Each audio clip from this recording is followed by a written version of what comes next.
Hello friends and welcome to Spilling Studio. My name is Sam and this week we have 7 new ARE practice questions for you. These questions are designed to get you one step closer to passing your exam.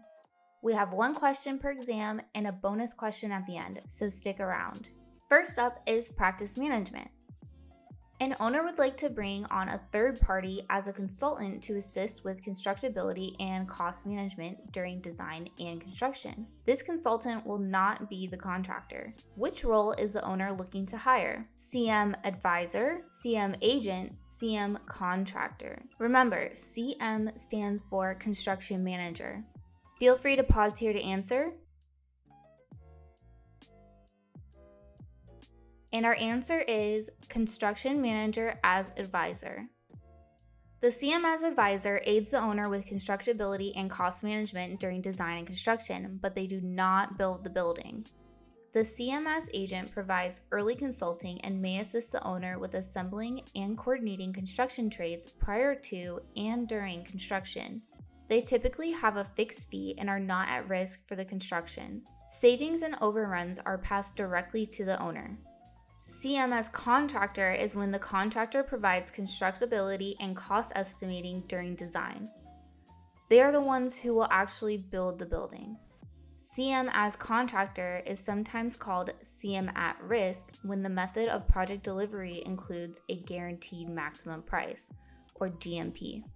A GMP is the maximum price the contractor will charge the owner for the project. This price is usually based on the design development drawings. Because of the GMP, the contractor is at risk for the construction of the project. That means if there are overruns or cost savings, the contractor is going to assume those. The bottom diagrams here show contractual relationships between the owner, architect, construction manager, and/or contractor. Now on to project management. According to document A201, the contractor can only request evidence that the owner is able to fulfill payments if check all that apply. The owner fails to make payments, a change in work materially changes the contract sum, the contractor identifies in writing a reasonable concern regarding the owner's ability to pay, the owner fails to provide evidence of permit approvals. Pause here to answer. And the answer is, the owner fails to make payments, a change in the work materially changes the contract sum, and the contractor identifies in writing a reasonable concern regarding the owner's ability to pay. According to AIA document A201, if the owner fails to make payments, a change in the work materially changes the contract sum, and/or the contractor identifies in writing a reasonable concern regarding the owner's ability to pay, then the contractor is able to request evidence that the owner is able to fulfill their payments. The owner is responsible for paying for the approvals and permits required for construction prior to the execution of the contract.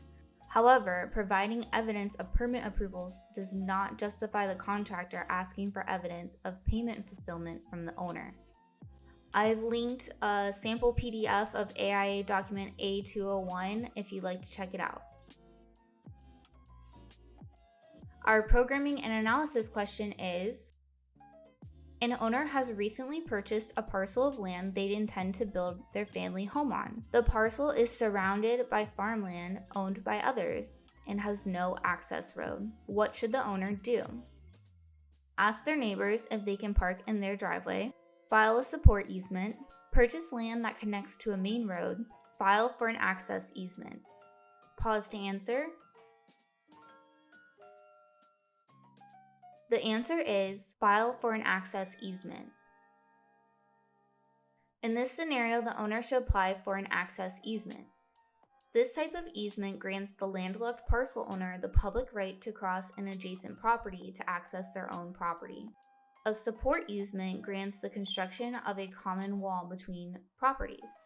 A joint use easement allows adjoining property owners to share a common feature like a driveway. With a utility easement, a utility company is able to enter the property, install, and maintain utility lines above or below grade within the easement. No permanent structure can be built within this easement. The owner could purchase additional land, but this would require significant funding and is not the best option provided. Next up is project planning. Which of the following represents a double pocket door? Image A, B, C, or D? Pause here to answer. And the answer is D. Image A is a bypass door. Image B is a double bifold door. Image C is a double door.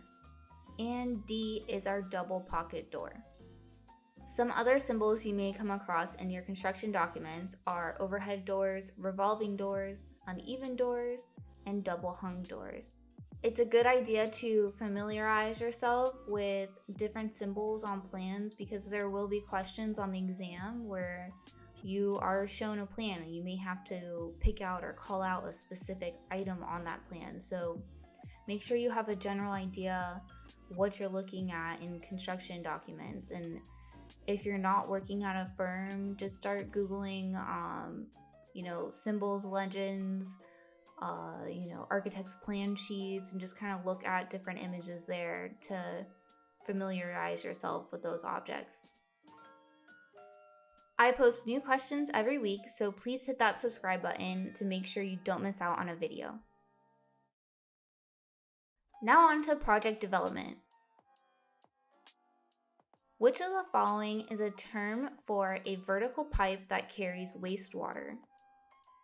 House sewer, soil stack, stack vent, vent stack. Pause to answer.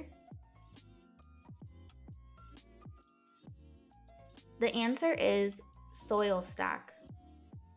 Soil stack, sometimes called waste stack, is a vertical pipe that carries wastewater down to the bottom of the building from toilets. A house sewer begins 3 feet from the outside of the building to the main sewer line or private disposal system. A stack vent extends through an opening in the roof and is open to outside air. This stack is higher than any connection to a fixture. A vent stack connects vents from lower level fixtures and rises up until it connects to a stack vent. So the way I used to remember the difference between stack vent and vent stack, which is super annoying because they're literally the same 2 words, just flip-flopped.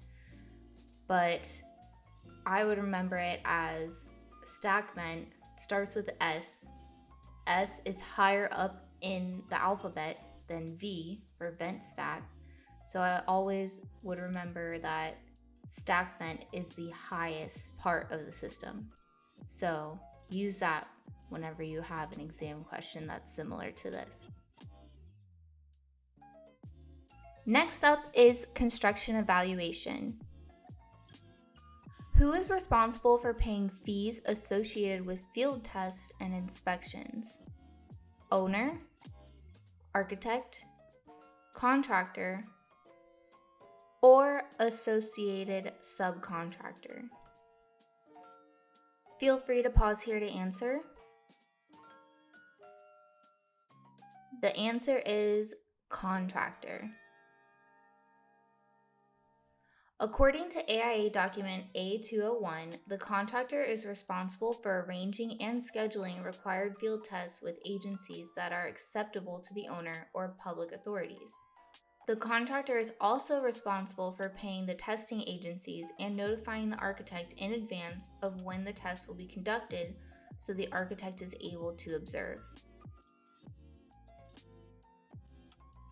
Last but not least, our bonus question is, what does this symbol represent on an electrical power plan? Outlet, switch, data, or occupancy sensor? Pause to answer. And the answer is data. So the outlet switch is the circle with the two lines going through it. I think that one's pretty easy to remember when looking at plans because it does kind of look like a power plug. The switch is literally an S, so that doesn't take much to remember. And oftentimes there may be a little number next to it, and that tells you how many switches are at that location. The OS with a circle around it is the occupancy sensor. Here is an example of an electrical floor plan. You can see the data outlets circled. Most of the time you'll see data in areas where there are computer, TVs, or things of that nature. So like in these plans, it's at reception and at offices, or you may also see them in the lobby. That wraps up our questions for this week. Remember to check out the description for links for some of the AIA contracts that we covered in this video. I've also linked some of my favorite study books, so go check those out. And also let me know in the comments if there's a topic you'd like covered in the next video. Thank you all for joining, please subscribe, and good luck on your next exam. You got this.